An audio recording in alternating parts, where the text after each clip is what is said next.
Hello guys, तो आज start करते हैं यूनिट 5 जो कि फिजिकल फार्मास्यूटिक्स की यूनिट 5 है, थर्ड सेमेस्टर की। तो आज इसमें हम जो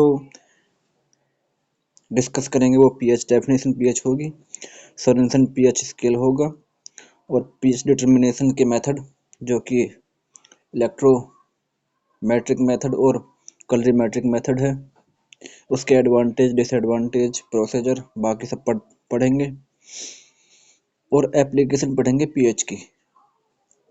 तो आइए स्टार्ट करते हैं। तो पहले पीएच की डेफिनेशन देखते हैं। पीएच डेफिनेशन क्या है? PH is defined as the negative logarithm of hydrogen ion concentration. तो क्या है, यानी पीएच को जो डिफाइन किया गया है वो नेगेटिव लॉगरिथम होता है हाइड्रोजन आयन कंसंट्रेशन का। ये इसकी इक्वेशन दी रखी है, पीएच बराबर negative logarithm hydrogen ion concentration. तो सोरेनसन स्केल, पीएच स्केल देखते हैं। Sorensen is 1909 defined pH as the logarithm of hydrogen ion concentration.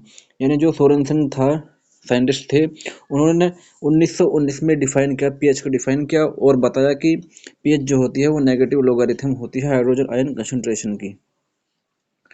और उन्होंने ये भी बताया कि यानी पीएच लोगारिथम होती है 1 अपॉन हाइड्रोजन आयन कंसंट्रेशन की। तो ये इक्वेशन दे रखी है सोरेनसन सर ने पीएच स्केल की, के पीएच को किस तरह डिफाइन किया जा सकता है। The hydronium ion concentration is expressed in molarity, moles litre, etc।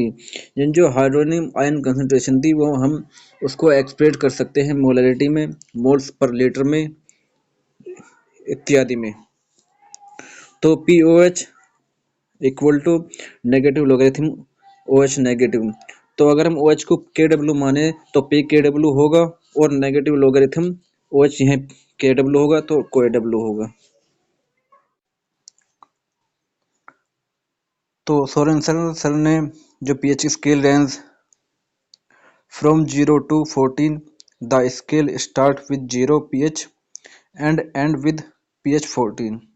यानी जो सोरेनसन ने पीएच स्केल बनाया था उसकी रेंज 0 से 14 तक थी और स्केल स्टार्ट 0 pH से होता था और 14 पर ख़त्म हो जाता था।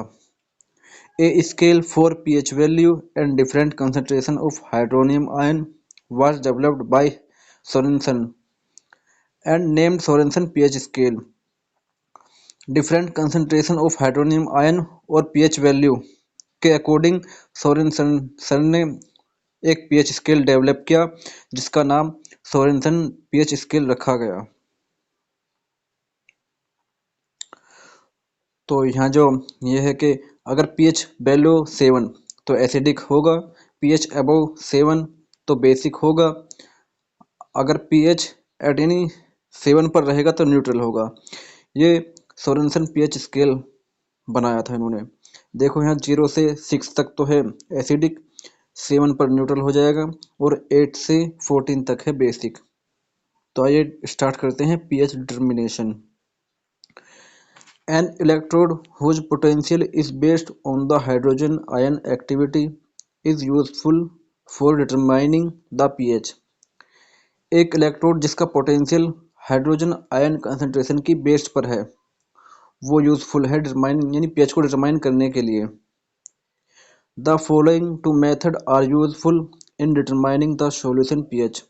जो पीएच सॉल्यूशन को डिटरमाइन करना है उसके लिए दो मेथड दिए गए हैं। पहला है इलेक्ट्रोमेट्रिक मेथड और दूसरा है colorimetric method. Presently electrometric method is perform more over the colorimetric method due to its simple handling. यानी जो इलेक्ट्रोमेट्रिक मेथड है वो ज़्यादा यूज़ किया जा रहा है कलरीमेट्रिक मेथड से, क्योंकि ये सिंपल है। जो इलेक्ट्रोमेट्रिक मेथड है वो सिंपल है। इलेक्ट्रोमेट्रिक मेथड, तो ये स्टार्ट करते हैं electrometric method. The apparatus used is known as pH meter. जो हम इलेक्ट्रोमेट्रिक मेथड में एपरेटस यूज करते हैं उसको पीएच मीटर कहते हैं। Principle, the basic principle of this method is determination of the activity of the hydrogen ion concentration by polarimetric measurement using a standard hydrogen electrode and a reference electrode। यानी जो electrometric method का principal base है वो यानी hydrogen ion की activity पर based है, और ये पोलैरिमेट्रिक मेजरमेंट है जिसमें एक स्टैंडर्ड हाइड्रोजन इलेक्ट्रोड यूज़ की जाती है और एक रेफरेंस इलेक्ट्रोड यूज़ की जाती है। जैसे डायग्राम देखें तो इसमें टेस्ट सॉल्यूशन भरा हुआ है बीकर में, और एक अदर रेड कलर से वो रेफरेंस इलेक्ट्रोड है, और इधर जो ब्लैक से है वो स्टैंडर्ड हाइड्रोजन इलेक्ट्रोड है, और इधर ये पीएच रीडर है जो पीएच रीडिंग को नोट कर रहा है। प्रोसीजर क्या है? Both electrode are dipped in the solution to be tested.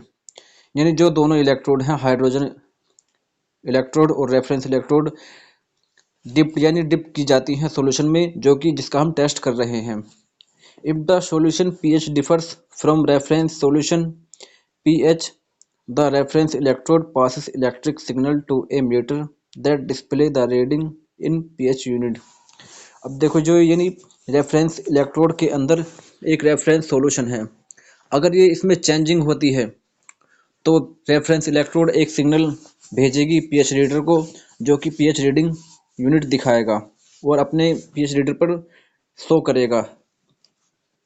A change in temperature can cause an error in the pH reading because pH change with temperature। जो तो क्या कह रहा है, यानी जो टेम्परेचर है वो एक एरर हो सकता है पीएच रीडिंग मेजरमेंट करने में, क्योंकि पीएच जो चेंज होती है वो टेम्परेचर के साथ साथ चेंज होती रहती है। टू प्रिवेंट दिस, अब इसको बचाने के लिए ए टेम्परेचर कंपेंसेशन रेसिस्टेंस, जिसको हम थर्मो कंपेंसेटर कहते हैं, include in A circulate and emerge in the solution. यानी क्या है, देखो अब जो टेम्परेचर यानी चेंज कर रहा था पीएच को, उससे बचाने के लिए हम एक कंपेंसेशन रेसिस्टेंस, जिसको हम थर्मो कंपेंसेटर कहते हैं, यानी थर्मो कंपेंसेटर का क्या काम है, ये यानी टेम्परेचर को चेंज नहीं होने देता, इंक्लूड कर देते हैं और इमर्ज यानी सॉल्यूशन में, टेस्ट सॉल्यूशन में गेर देते हैं, तो ये टेम्परेचर को चेंज नहीं होने देता सॉल्यूशन का, और पीएच रीडिंग आराम से हो जाती है। तो एडवांटेज क्या है? Due to high sensitivity this method provide accurate measurement. यानी ये क्या होता है, ये हाई सेंसिटिविटी वाला मेजरमेंट है, यानी इस मेथड में जो एक्यूरेट पीएच मेजरमेंट की जा सकती है। Rapid equilibrium is attend by the electrode, जो यानी पीएच है वो इक्विलिब्रियम होता है, यानी बिल्कुल एक्यूरेटली होता है इलेक्ट्रोड द्वारा जो दिया जाता है। The solution remain free of contamination as no indicator are used, और ये सॉल्यूशन जो इसमें टेस्ट सॉल्यूशन है वो कंटामिनेट नहीं होता और इसमें इंडिकेटर भी यूज नहीं किया जाता। The pH can be measured over a large range, जो इसमें पीएच रेंज यानी पीएच को हम मेजर कर सकते हैं, लार्ज रेंज के लिए भी मेजर कर सकते हैं। डिसएडवांटेज क्या है? This method is not used for viscous solution and gel since they have low ionic mobility. यानी जो ये सॉल्यूशन, ये मेथड है, ये हम ज़्यादा विस्कस सॉल्यूशन के लिए यूज़फुल नहीं है और जेल के लिए भी यूज़फुल नहीं है, क्योंकि ये लो आयनिक मोबिलिटी के होते हैं। The pH meter has a relatively high initial cost than calorimetric method. जो पीएच मीटर का relatively cost, high cost, initial cost है, यानी कैलोरीमेट्रिक मेथड से। तो अब आते हैं कैलोरीमेट्रिक मेथड। प्रिंसिपल क्या है इसका? This method depend on the comparison made between the test and standard solution colour having definite pH value. यानी कि प्रिंसिपल क्या कह रहा है, जो ये मेथड है ये डिपेंड करता है कंपैरिजन पे टेस्ट सॉल्यूशन के और स्टैंडर्ड सॉल्यूशन के, और जो कलर देते हैं उसके यानी उसके अकॉर्डिंग पीएच वैल्यू नोट की जाती है। इसमें universal indicator is use to developing colour in the solution. जो इसमें यानी इसमें जो इंडिकेटर यूज़ करते हैं वो यूनिवर्सल इंडिकेटर यूज़ करते हैं जो कई कलर डेवलप करता है सॉल्यूशन में।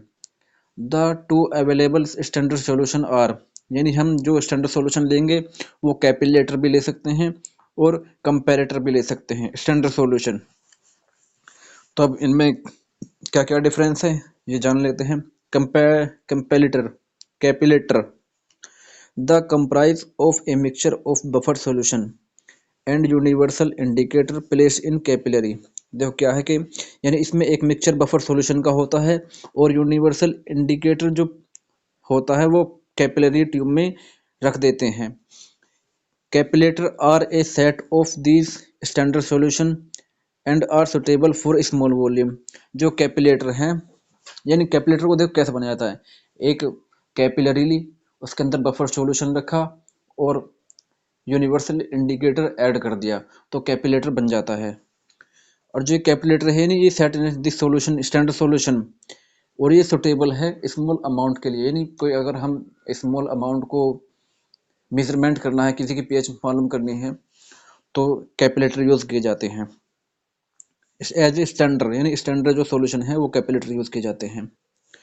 अब कंपैरेटर जो है दे आर सेम एज कैपिलेटर, यानी ये क्या होते हैं, कैपिलेटर के सेम होते हैं विद द एक्सेप्शंस, यानी जो इसके अलावा that the capillary tube are replaced with test tube. तो उसमें क्या था कि कैपिलेटर में क्या था, हम उसमें कैपिलरी ले रहे थे लेकिन कंपैरेटर में क्या लेंगे, टेस्ट ट्यूब में लेंगे। टेस्ट ट्यूब में हम अपना बफर सॉल्यूशन लेंगे और यूनिवर्सल इंडिकेटर ऐड कर देंगे। Capillator are suitable for large volume, capillator जो हैं वो लार्ज वॉल्यूम के लिए यूज़ किए जाते हैं and use to observe turbid और कलर्ड सॉल्यूशन। और क्या करते हैं, जो टर्बिड सॉल्यूशन होता है उनको भी आराम से पीएच निकाल डिटरमाइन कर देते हैं। तो गाइस प्रोसेसर देखते हैं। Standard buffer solution are prepared, पहले स्टैंडर्ड बफर सॉल्यूशन को प्रिपेयर कर लेते हैं। Into each buffer solution a few drops of universal indicator are added, और कुछ ड्रॉप इंडिकेटर की ऐड करते हैं बफर सॉल्यूशन में। Which develop different colour in buffer solution, जो कि डिफरेंट कलर प्रिपेयर करेगा, प्रोड्यूस करेगा बफर सॉल्यूशन में।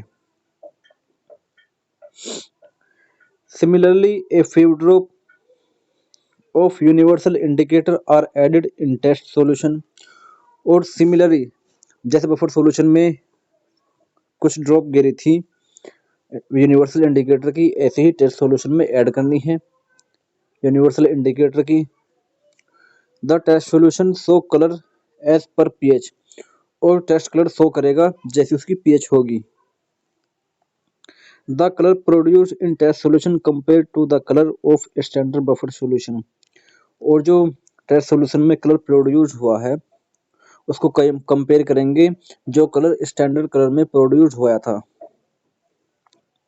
The test solution pH should be same as that of the buffer, जो टेस्ट सॉल्यूशन की पीएच है वो सेम होनी चाहिए स्टैंडर्ड सॉल्यूशन के, जो बफर का स्टैंडर्ड सॉल्यूशन है वो सेम होनी चाहिए। The exact pH of test solution is determined and noted, और pH determine, exact pH determine करते हैं टेस्ट सॉल्यूशन की और उसको नोट कर लेते हैं। एडवांटेज देखते हैं कलरीमेट्री मेथड की। This method is relatively less expensive, ये यानी लेस एक्सपेंसिव है, कोई हाई कॉस्ट नहीं है।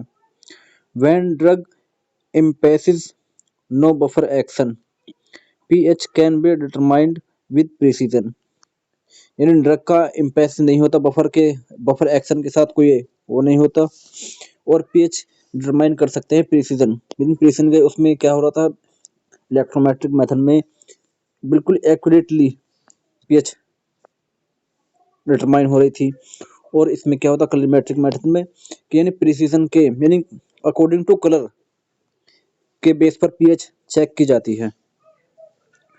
It could be employed for studying the acid base reaction in non aqueous solution, और इसको एसिड बेस टाइट्रेज रिएक्शन में भी यूज़ किया जाता है, जो कि non aqueous solution non aqueous solution जो यूज़ किया जाता है, इसको उसमें भी यूज़ किया जाता है।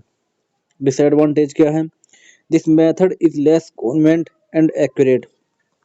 एक तो ये एक्यूरेट नहीं है और लेस कॉन्वेंट है। This it is applicable to colourless and non turbid solution. ये केवल कलरलेस और जो नॉन टर्बिड सॉल्यूशन है उनके लिए ही एप्लीकेबल है। Presence of salt, protein etc में induce error in reading.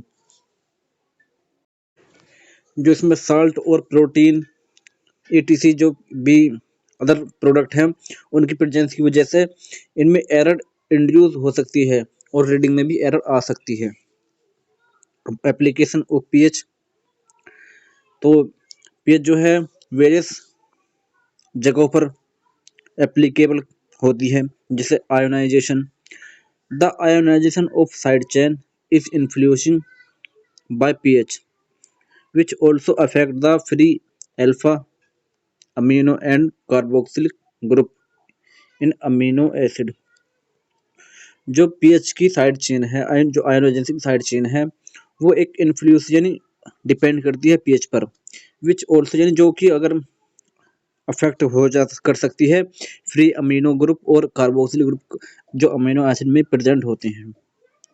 Enzyme activity, the maximum activity of enzyme is observe at its optimum pH above or below which the enzymatic activity differs। देखो जो maximum enzyme activity है वो depend करती है उनकी एक optimum pH पर। यानी जो एंजाइम होते हैं वो एक ऑप्टिमम पीएच पे अपनी एक्टिविटी शो करते हैं। अगर इससे भी ऊपर या नीचे पीएच हुई तो एंजाइमेटिक एक्टिविटी डिफर्स हो सकती है, मतलब खराब हो सकती है। Muscles activity, in muscles and nerves the change in pH affect excitability, membrane dispersion, despolarization and action potential। जो मसल्स और नर्व हैं, जो नर्व जो हैं वो अपना एक्शन पोटेंशियल ट्रांसफर करती हैं एक दूसरे को, और मसल जो अपनी स्टेबिलिटी बनाए रखती हैं। जो पीएच अगर चेंज हो जाएगी तो वो अफेक्ट कर देगी एक्सिबिलिटी और मेम्ब्रेन डिपोलराइजेशन हो जाएगा और एक्शन पोटेंशियल डिक्रीज हो जाएगा या डिस्ट्रीब हो जाएगा।